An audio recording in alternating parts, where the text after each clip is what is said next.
¿Qué tal? ¿Cómo le va? Bienvenido a nuestro habitual programa Manos a la Biblia. Este domingo, el domingo del Buen Pastor, la liturgia nos trae un evangelio muy bonito, el evangelio del Buen Pastor, que está en el capítulo 10 de San Juan. Así que busque capítulo 10 de San Juan, Mateo, Marcos, Lucas, Juan.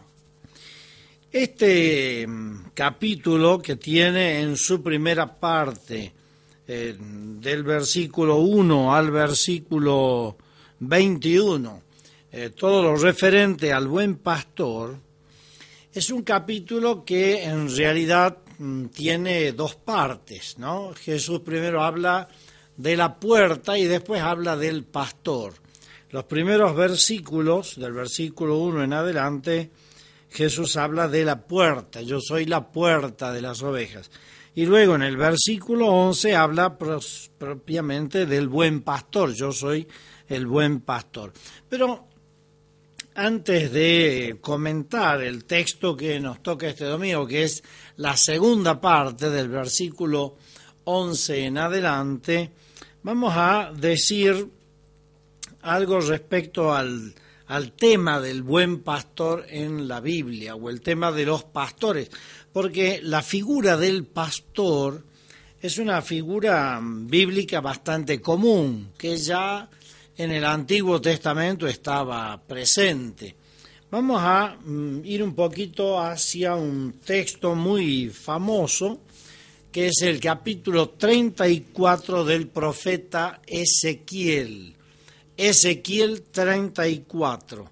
Ezequiel está entre los profetas llamados mayores: Isaías, Jeremías, Ezequiel y Daniel.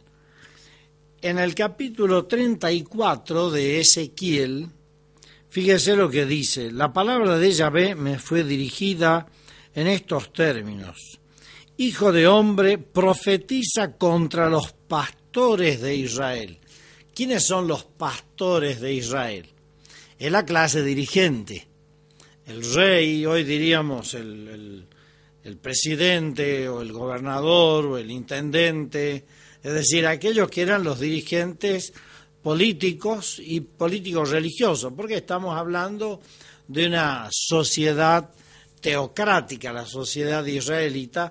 Por lo tanto, lo religioso y lo político se mezclan. Y entonces fíjese cómo dice: dirás a los pastores, ay de los pastores de Israel que se apacientan a sí mismos. ¿No deben apacentar el rebaño?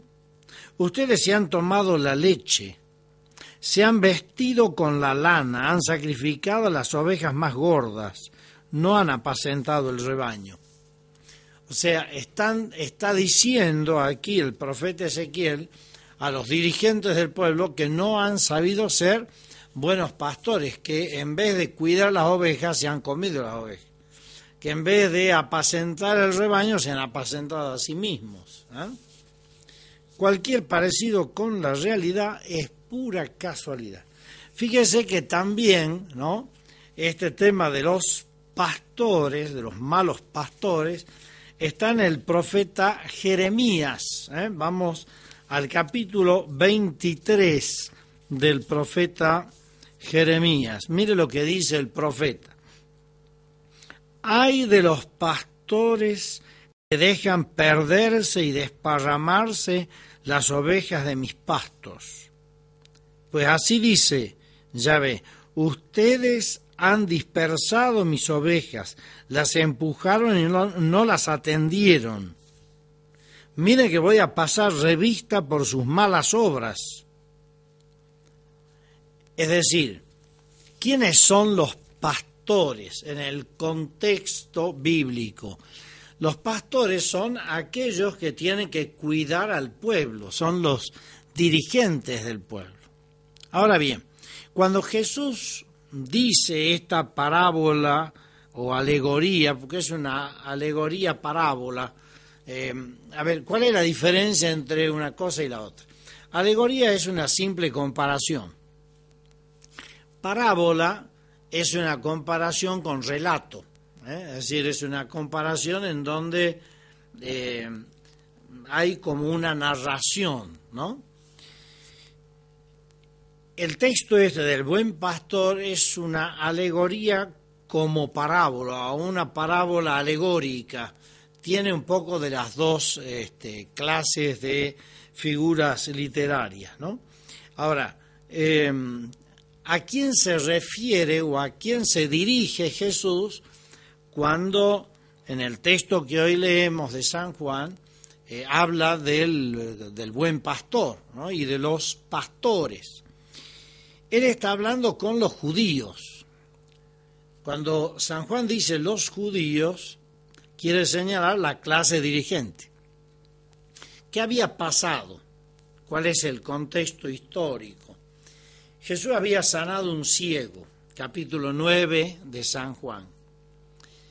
Y este ciego había ido a los fariseos, había ido a las autoridades, se habían encontrado con él, le preguntaron quién lo había curado, que era sábado, que en sábado no se puede curar. Ese día el ciego da testimonio de Jesús.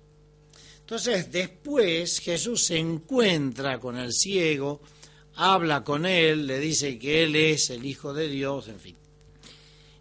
Y a raíz de eso, Jesús se encuentra precisamente con los judíos, es decir, con la dirigencia en el templo de Israel, en el templo de Jerusalén. Era la fiesta de la dedicación del templo, una fiesta muy importante para los judíos y por la cual concurría mucha gente al templo de Jerusalén. El templo de Jerusalén había sido, diríamos, reconsagrado, recuperado después del desastre que había sido por Judas Macabeo. Entonces quedó desde allí la fiesta de la dedicación del templo, como una reinauguración, diríamos nosotros, como ahora están de moda las reinauguraciones, ¿no? Entonces la fiesta que celebraron los judíos, que era más o menos en invierno, era la fiesta de la dedicación. Y en ese contexto de fiesta, de mucha gente que va al templo, de los dirigentes judíos que se encuentran con Jesús en los pórticos del templo, en el pórtico de Salomón, es donde Jesús dice esta alegoría o esta parábola. O sea que cuando él habla del pastor y de los pastores, está haciendo referencia a la dirigencia del pueblo de Israel. Por eso, fíjense, ahora comentamos el texto propio de este domingo, que es del versículo 11 al versículo 21, y que tiene varias partes. Vamos a ir comentando parte por parte y explicando un poquitito, ¿no? Fíjense en el versículo 11. Jesús dice: yo soy el buen pastor. Cuando dice buen pastor, la palabra bueno en el griego original indica bueno, indica bello, indica honesto, indica amoroso, generoso. La palabra bueno en castellano no termina de explicar todo lo que la palabra griega señala, ¿no? Dice yo soy, cuando Jesús dice yo soy, en el texto original suena Yahvé. Esto lo repite mucho San Juan, yo soy el pan de vida, yo soy la luz, yo soy el buen pastor, o simplemente yo soy. Quiere decir que Jesús está autodefiniendo como Dios. Ese es el Yahvé, el yo soy. Dice yo soy el buen pastor. Y fíjense cómo dice: el buen pastor da su vida por las ovejas. Allí tenemos ya como un preanuncio de su pasión. Jesús da la vida por nosotros, el buen pastor da la vida por sus ovejas.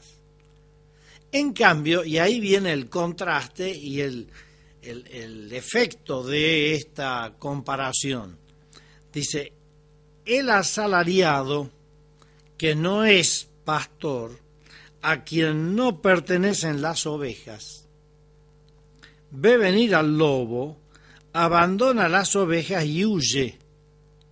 El lobo hace presa en ellas y las espanta, porque es asalariado. No le importan nada las ovejas. El que no es un buen dirigente, está diciendo acá Jesús, no pone su vida al servicio del rebaño, al servicio del pueblo, sino que se sirve del pueblo y al peligro enseguida abandona las ovejas y huye cuando ve que la cosa se pone difícil. No enfrenta el peligro para defender el rebaño. Qué interesante. Pastores somos todos de alguna manera. Pastor es el dirigente político, pastor es el empresario, pastor es el jefe de una oficina, pastor es el papá, la mamá, pastor es el sacerdote, pastor es todo aquel que tiene gente a cargo. El que es buen pastor da la vida, pone el cuero, defiende las ovejas, y no que ve venir el lobo, abandona y huye. Este texto de San Juan hay que entenderlo también en el contexto histórico en el que se escribe el Evangelio de San Juan, que es fines del primer siglo, cuando la comunidad cristiana tiene el peligro de los falsos pastores que vienen enseñando cosas que no son de Dios, como por ejemplo que Jesucristo no era Dios. Esta corriente, que era la corriente gnóstica de fines del primer siglo, San Juan la identifica precisamente con los malos pastores. Es decir, en la comparación, en la alegoría, también hay que ver lo que la primera comunidad cristiana estaba viviendo, ¿no? Entonces, el asalariado, que no es el pastor, ve venir al lobo y huye. No enfrenta. En cambio, el buen pastor da la vida. Jesús da la vida por el rebaño. Él es el buen pastor. Y esto de dar la vida, Jesús lo ha dicho y lo reitera más adelante, ¿no? Porque dice, por ejemplo, en el versículo 18, nadie me la quita, yo la doy voluntariamente. El buen pastor no está obligado a, sino que libremente pone su vida al servicio de. En cambio, el asalariado, lo que le importa es su propio beneficio. No le importa la vida de las ovejas. Ahora, en la segunda parte, versículo 14, Jesús habla del conocimiento. Dice, yo soy el buen pastor y conozco mis ovejas, y las mías me conocen a mí. ¿Qué es este conocimiento que Jesús tiene de las ovejas? Lo vemos enseguida. Vamos a una pausita, ya regresamos.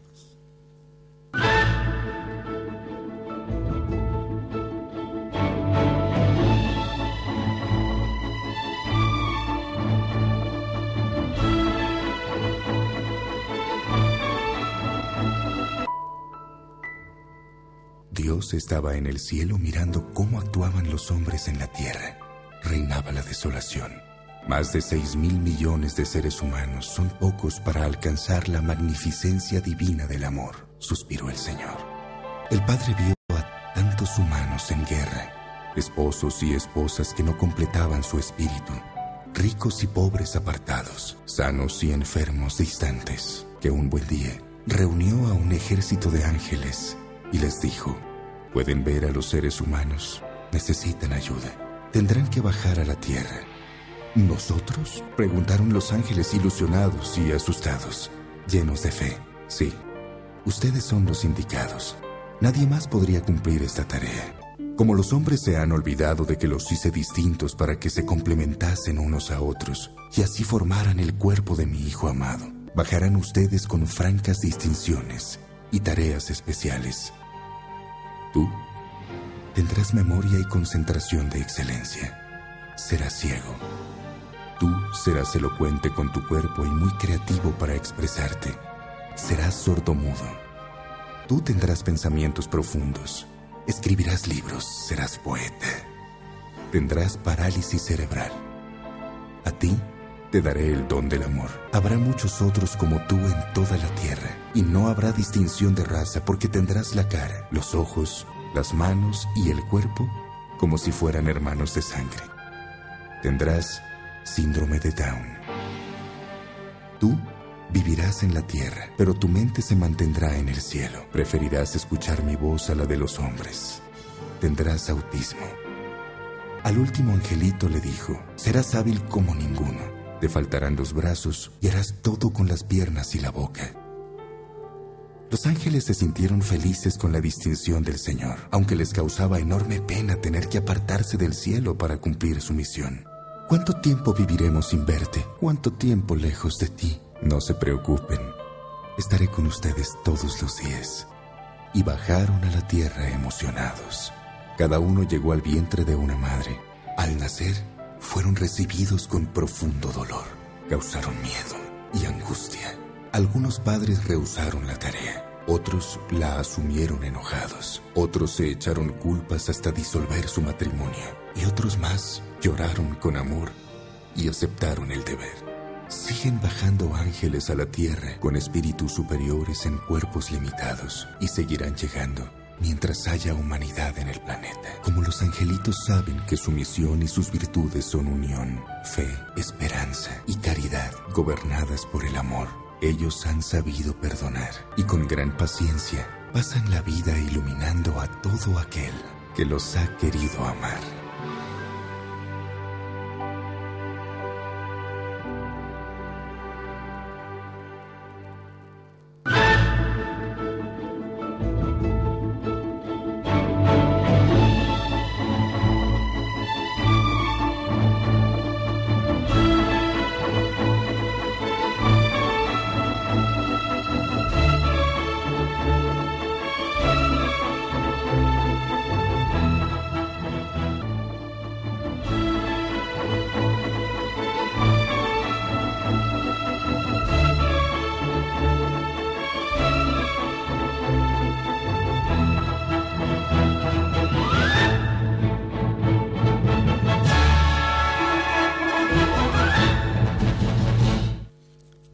Muy bien, estamos de vuelta con esto que es Manos a la Biblia. Estamos comentando el capítulo 10 de San Juan, el Evangelio del Buen Pastor.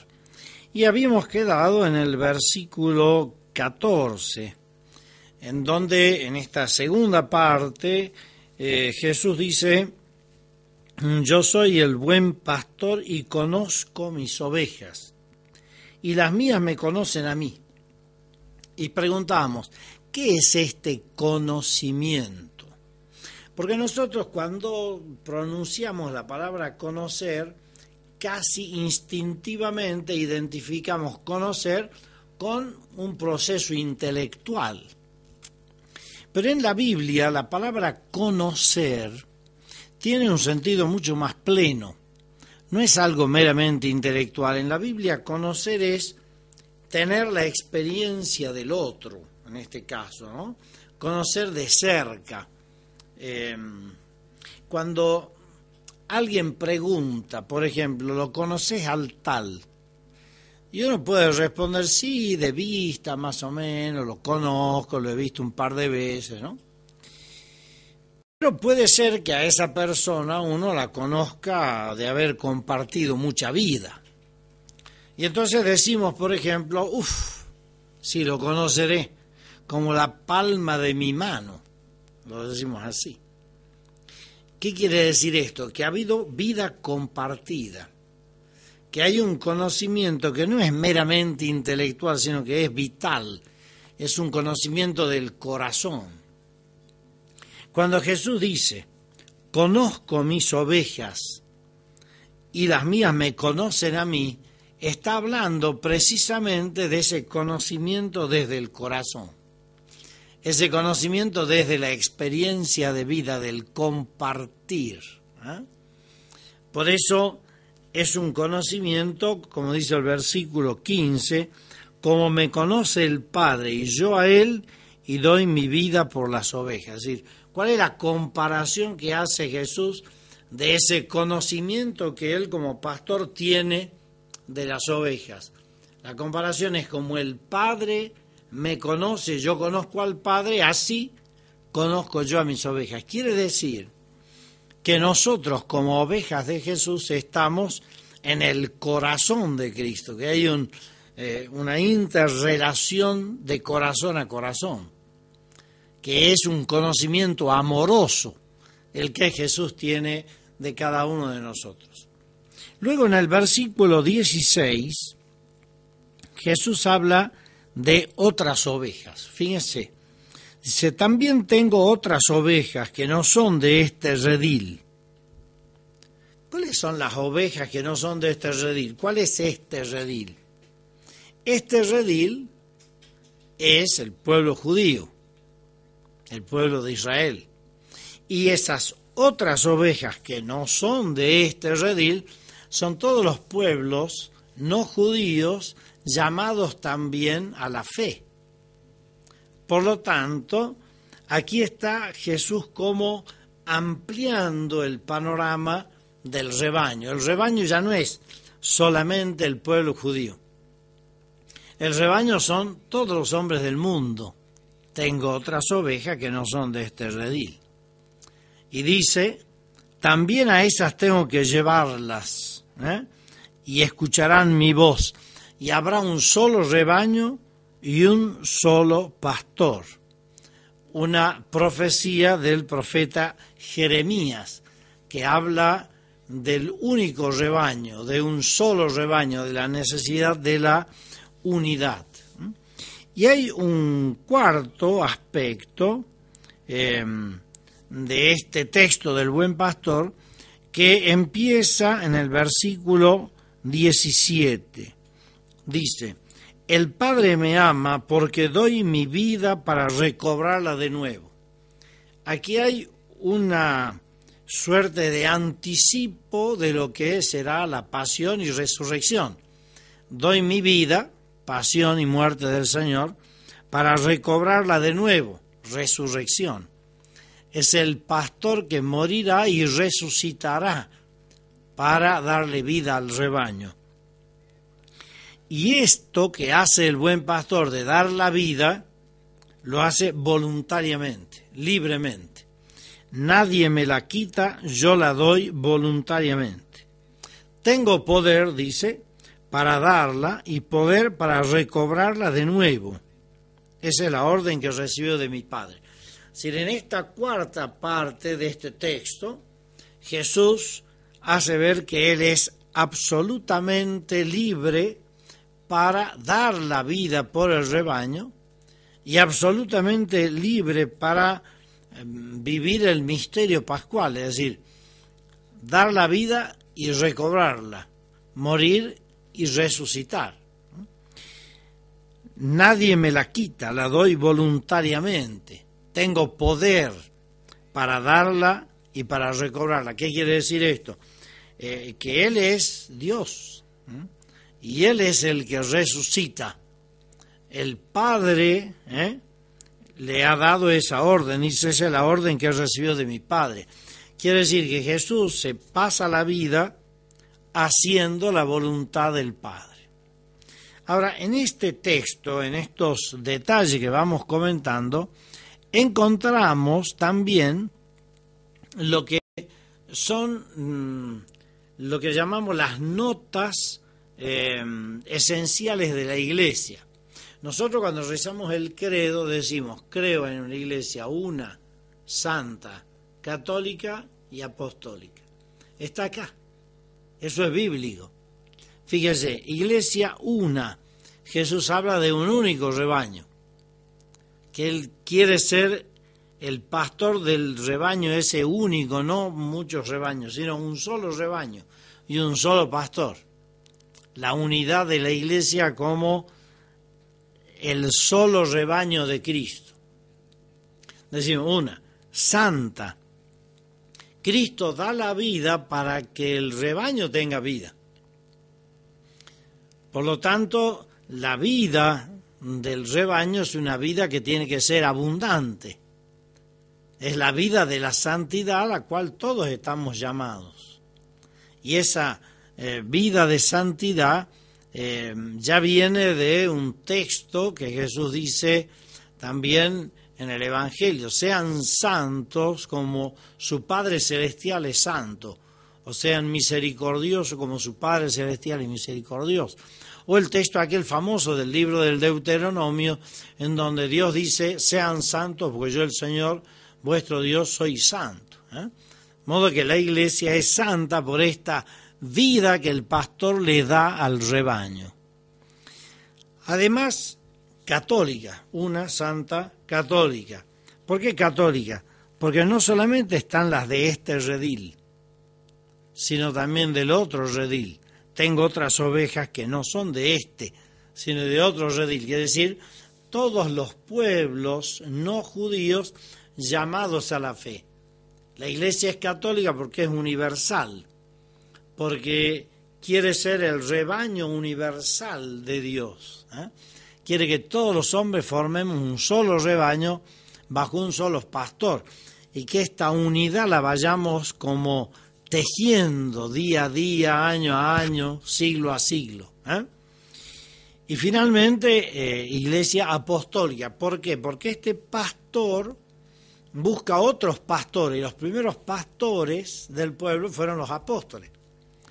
Por lo tanto, estos apóstoles, estos pastores, tienen que ser reflejo e imagen del buen pastor. Entonces hoy tendríamos que preguntarnos, como para que esta palabra de Dios aterrice, ¿no?, en nosotros: ¿qué clase de pastores somos? ¿Qué clase de pastor soy? Tiene que preguntarse cada uno. Usted posiblemente es padre o madre de familia. ¿Qué clase de pastor? ¿Soy pastor como Jesús, que da la vida por? Usted puede ser que tenga algún cargo, algún puesto, alguna tarea social, política. ¿Qué clase de pastor es? ¿Da la vida por el rebaño o vive del rebaño? Usted quizás sea, no sé, comerciante y tiene empleados. ¿Es realmente buen pastor de sus empleados? ¿O es un pastor que negrea a los empleados? ¿Es un pastor que se sirve de o que sirve a? Usted puede ser que sea docente, profesor, profesora, maestro, maestra. ¿Cómo es con sus alumnos? ¿Es un buen pastor que da la vida por el rebaño, que trata de que su rebaño de alumnos, de niños, de jóvenes tengan vida? ¿O es alguien que trabaja simplemente para ganarse el sustento y algo más y nada más? ¿O realmente es capaz de dar la vida? En el domingo del Buen Pastor siempre se reza por las vocaciones. Recemos también por los pastores de la iglesia, para que sepan ser pastores como Jesús, prolongando, ¿sí?, la acción de Jesús en la historia de la iglesia y del mundo. Ojalá que todos, cada uno en su lugar y en su tarea, seamos buen pastores a imagen y semejanza del buen pastor Jesús. Y hasta aquí llegamos. Que llegue a todos ustedes la bendición de Dios, que es Padre, Hijo y Espíritu Santo. Amén. Hasta la próxima, si Dios quiere. Muchas gracias.